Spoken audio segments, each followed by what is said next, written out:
નમસ્કાર મિત્રો હમણાં જ શ્રી વિશ્વકર્મા 42 મેવાડા સુથાર સમાજ માણસા આયોજિત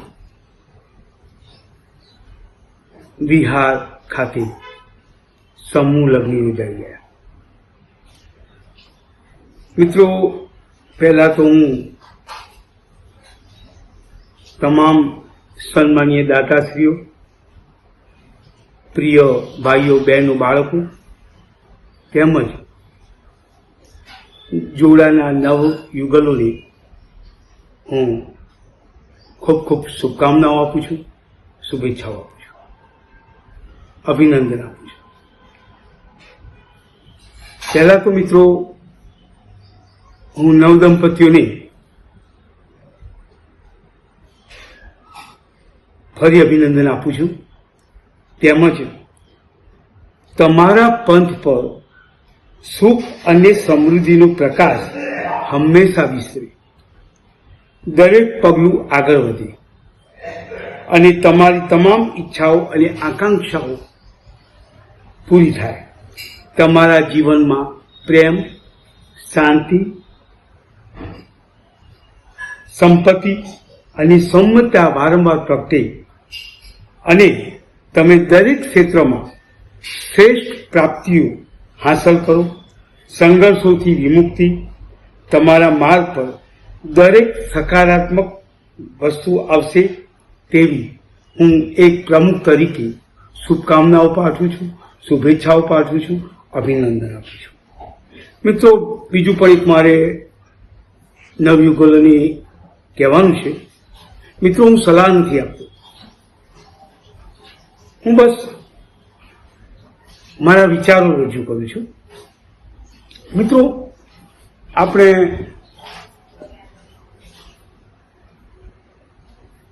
લગ્ન કરી લક્ષ્મી ઘરે લાવ્યા છીએ, તો વિનંતી કરું કે આવનાર જે દીકરી છે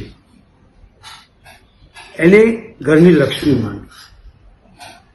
મિત્રો, એનું સન્માન પણ કરવું જોઈએ. આજે વિચારો કે એમના મા બાપના ઘરેથી ઉછળી અને તમારો અજાણ્યા ઘરમાં પોતાનું ઘર કરવા દીકરી આવી છે, તો એનું માન સન્માન તો હોવું જ જોઈએ. એને અજાણ્યું ન થવા દો. હોઈ શકે એની ભૂલ પણ થાય,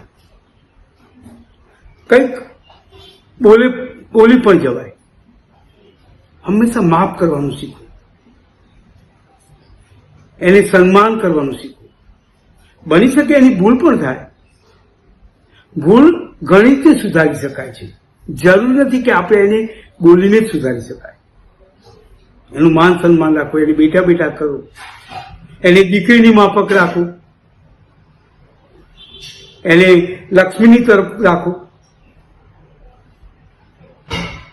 અને હું કન્યાને પણ કહું છું કે તમે તમારા મા બાપને કેવી રીતે રાખો છો તેવું પણ તમારા સસરાની સાસુને પણ રાખવાની, તમારા દિયરને, તમારા ભાઈની માફક રાખવાની. અને દીકરીના મા બાપને પણ હું વિનંતી કરું છું કે એમને ઘર સંસારમાં જે નીતિ નિયમો સામે પક્ષવાળા હોય એની રીતે રહેવા દો. દખલ ના કરશો. ખરેખર જો, અને બીજું સહન શક્તિ ને સમજ શક્તિ અને થોડી લેટ ગોની ભાવના, જો આ જીવનમાં તમે એનો અમલ કરશો તો હું માનું છું કે જીવન ખુશીઓથી, આનંદથી ભરપૂર થઈ જશે.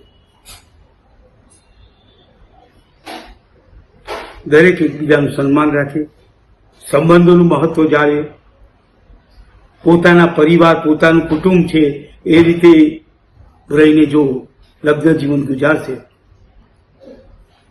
તો ખૂબ જ લગ્ન જીવનમાં સફળતા તો ઠીક છે, પણ તમે દરેક વખતે કેરિયરમાં પણ આગળ વધશો, જીવનમાં ખૂબ આગળ વધશો.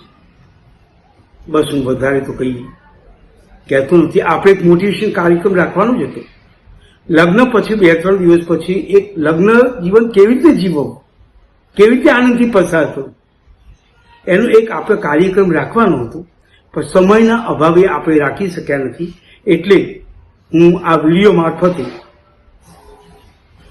મારી જે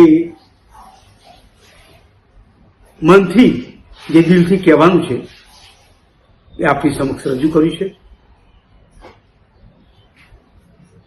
મારી વાત બધાને ગમી છે. સુખ શાંતિ આનંદથી રહો તેવા ફરીથી આશીર્વાદ. જય વિશ્વકર્મા, જય કુલદેવ.